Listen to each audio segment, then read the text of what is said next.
Hi there, Julie here, bringing you another Wine Wednesday, and today we're going to talk about whole bunch fermentation, aka uncrushed berries. Here with me today, I have a whole bunch blend of Cabernet Sauvignon and Zinfandel. Now, with a grape variety like Cabernet Sauvignon, it's already crucial to reach full ripeness to avoid getting high levels of pyrazines, which produce those green bell peppery flavors. In dealing with whole bunch fermentation, it's even more vital to get full ripeness because we're including the stems. Now, during the ripening process, the stems undergo what we call lignification, which is essentially turning woody. So we want to make sure that we've gotten there because if any unripe stems are involved, they produce a very bitter, astringent quality that's not very pleasurable. So very important here. On to the fermentation. So whole bunch fermentation involves an oxygen-free environment and what we call intracellular fermentation.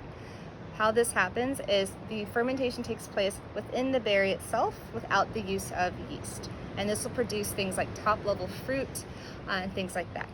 There are three methods to do this. The first one is called carbonic maceration, which involves all of the whole bunches are placed into a sealed vat. The vat is injected with CO2, which removes the oxygen, and intracellular fermentation begins.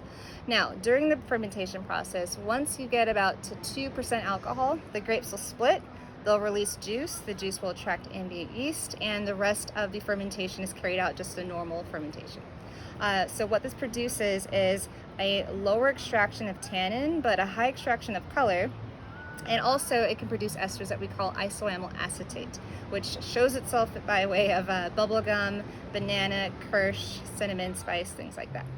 Now the next method is called semi-carbonic maceration. So the whole bunches are placed into the sealed vat without the injection of CO2. So what happens here is the weight of the fruit will crush the bottom layer, juice is released, ambient yeast comes in, and normal fermentation begins.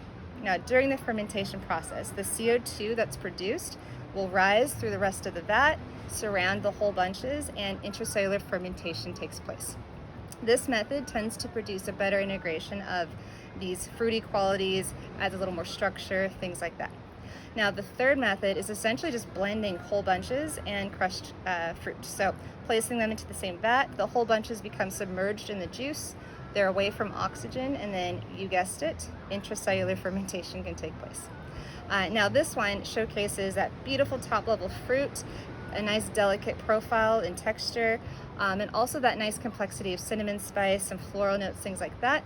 I'm tasting this one chilled, which is my preferred way to do so, but these methods produce a wide array of styles, so you'll have to get out there and try them for yourself. But until then, happy tasting.